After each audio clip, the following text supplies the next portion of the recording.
The world of Death Stranding is an unforgiving wasteland where all human interaction and connection has become seemingly non-existent due to an ever-present fear of humanity truly being lost forever.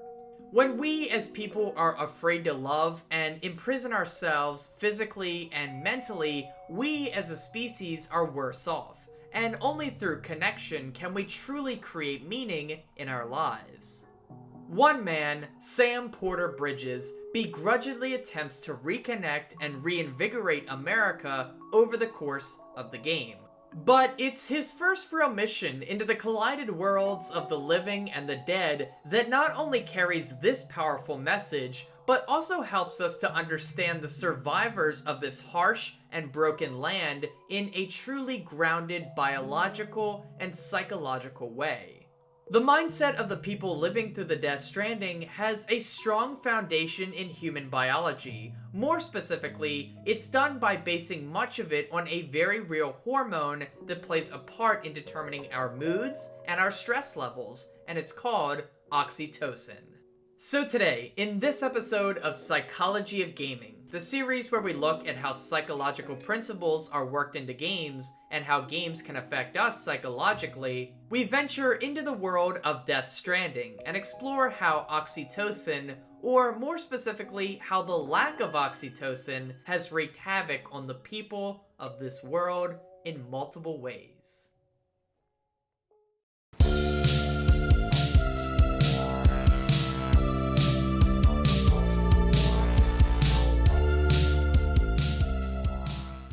So before we get into how an oxytocin deficiency has plagued the world of Death Stranding, we first must understand what this hormone is and how it typically affects the human mind and body. So without fully diving into the complicated world of human anatomy, it's easiest to think of oxytocin as another regular hormone that affects our bodies and minds in unique ways, just like any other hormones such as adrenaline, cortisol, or dopamine. Oxytocin is affectionately referred to as the love drug because it's often secreted in moments of familial or romantic bonding. On one hand, having a deep conversation with a parent or sibling and then embracing them in a hug may flood the brain with oxytocin as a reaction to those events. That good feeling that comes with those moments can strengthen your connection and your bond with that person. And on the other hand, a spark in the air created by two strangers may lead to a night of passionate sex that can also yield the same result, a rush of oxytocin making you feel on top of the world. So whether we're opening ourselves up to the potential of being judged sexually, or we're exposing our emotions to a close relative or a friend, we are making ourselves vulnerable, which can be nerve-wracking. But when those events occur and they go well, it can leave us feeling relieved of any pressure or stress we may have felt beforehand. In fact, reducing stress and building associations and connections in the brain are the two main effects that oxytocin release typically has on us as humans. Feelings like loneliness, depression, anxiety, and stress tend to melt away once oxytocin is released because the comfort of being around someone we care for can mentally pull us out of those deep, dark feelings. We've seen how oxytocin can bring family members or lovers closer together, but perhaps the best situation for showing off the power of this hormone is to look at how it affects our first real relationship of life, the bond between a mother and her child. It's pretty common for pregnant women to have an increased level of oxytocin in their system, and it's important for it to be utilized further after the birth of their child. A more loving bond is formed between the parent and child when the mother spends increased time doing things like holding her child, singing to her child, or kissing her child. This kind of care and love is critical in an infant's development, and so it's important for mothers to bond with their babies as much as possible. This forms an incredibly loving connection between the two, which psychologists look at in a more sterile way, as scientific fields often do. This loving bond between mother and child can be kind of picked apart and viewed through the lens of different parameters that give us insight on how strong or weak a connection may be and how rewarded a mother may feel as a result. I mean, seriously, leave it to those pesky scientists to find a way to quantify love. The point here, though, is that oxytocin secretion in the newborn and the mother are critical for the baby's long-term development. And you don't need me to tell you that you're better off being raised in a loving and nurturing environment versus one where very little affection is shown. I hope this bit has helped demonstrate just how valuable oxytocin is to our overall mental health. It truly helps us form lasting bonds with other people, and it can easily lead to reduced feelings of stress, anxiety, and depression. So, how do we see the effects of oxytocin on display in Death Stranding? Or, more specifically, what consequences can we observe from its lack of secretion in the survivors of the apocalypse? Well, luckily, we have a few interviews and messages that can inform us on how things transpired.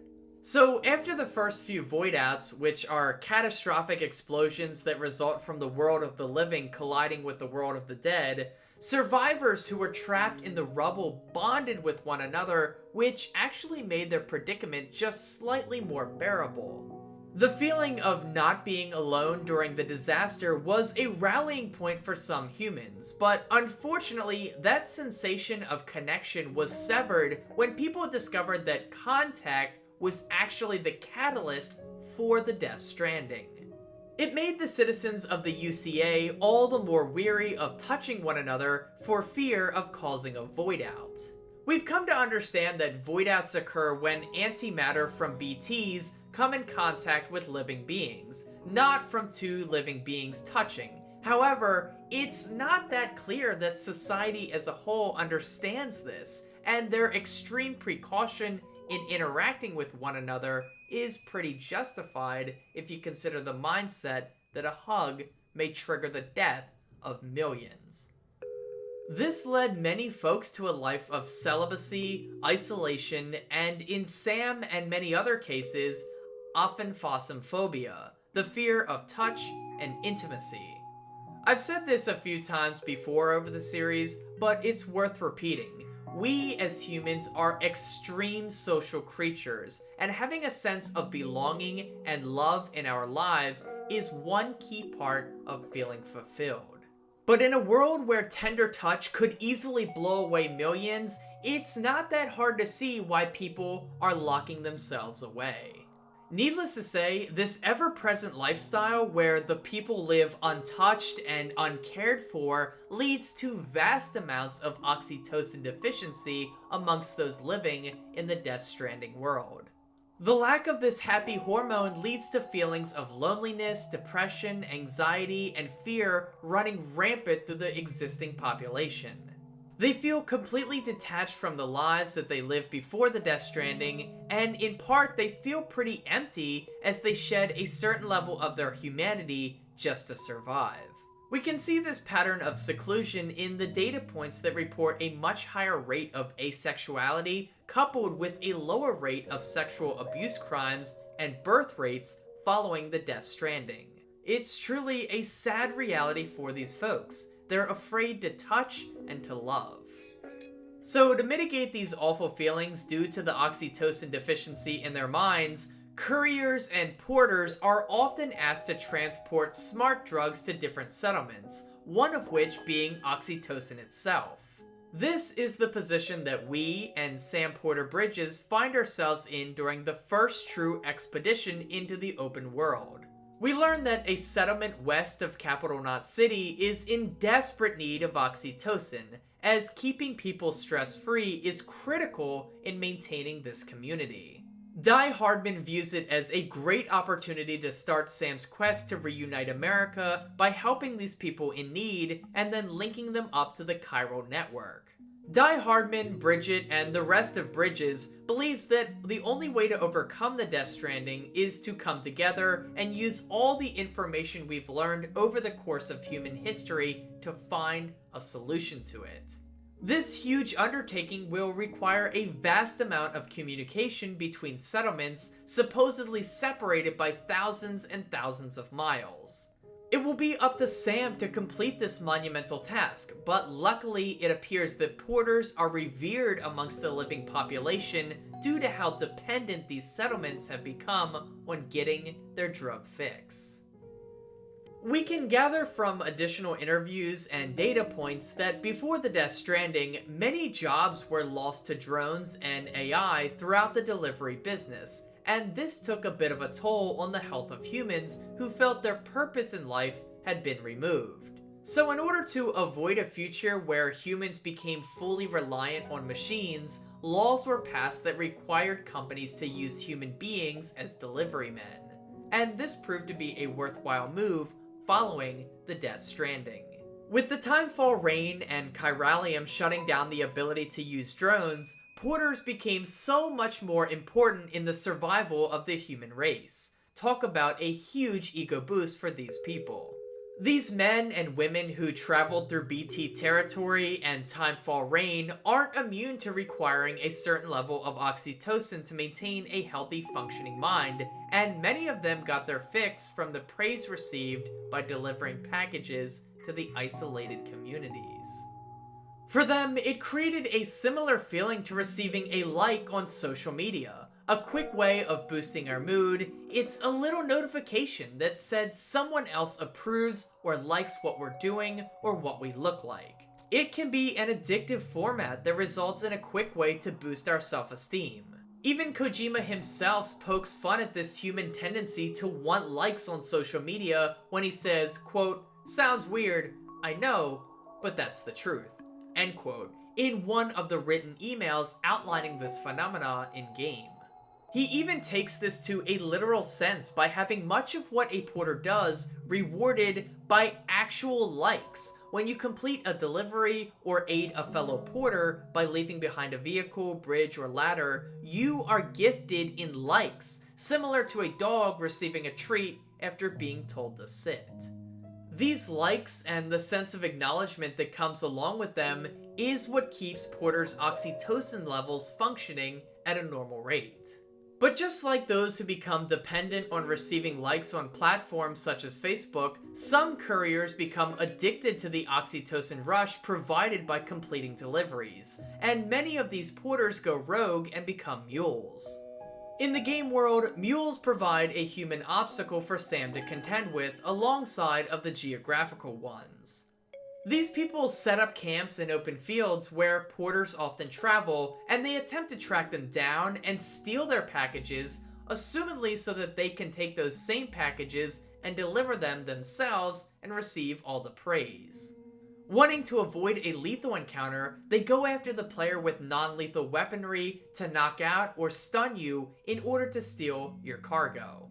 And if they succeed, you'll have to sneak into their camp and get back what they stole. Beyond the mechanics though, mules provide an insight on how the life of a courier can go wrong if they become too full of themselves or become addicted to the oxytocin rush that they're getting from making deliveries and receiving likes. The game world itself even has a term for this, and it's called delivery dependent syndrome, an uncontrollable desire to deliver. We as people want to be happy, and mules show off the great lengths that some people are willing to go towards to achieve it, even if it's unhealthy. By the time Sam reconnects America and stops the extinction entity, the UCA has been rebuilt, but there's still a lot of work to do in overcoming the Death Stranding. Still, with people reconnected, it hopefully leads to more people learning to connect physically again for the sake of their overall health. This would hopefully bring about a rush of oxytocin amongst the whole population and begin the process of healing after overcoming such a monumental amount of stress, heartbreak, and feelings of doom. It would go a long way in helping people overcoming their trauma and learning to love again, with Sam's mission serving as a huge source of inspiration for learning to embrace, even if he himself still struggles with it. I love that Death Stranding decided to ground part of its game world in such a deeply rooted psychological observation by not only looking at the causes of an oxytocin deficiency, but also by exploring the possible effects of one if it were to occur across an entire population. It shows Kojima's willingness to take these incredibly creative, otherworldly stories and find a way to root them in the everyday realities of us as humans. And that was one of many reasons for why Death Stranding was my personal favorite game of 2019. So that brings us to the end of today's video, and I hope you enjoyed it and learned something. If you did, consider checking out some other videos from the Psychology of Gaming playlist as it continues to grow and expand. You'll find lots of videos pertaining to a whole host of games, and I'm sure you'll find something else to enjoy. Anyway, thank you so much for watching. Please leave a like if you enjoyed the video, consider subscribing for more, follow me on Twitter at NopeNapNarp, and as always, have a nice day, and take care.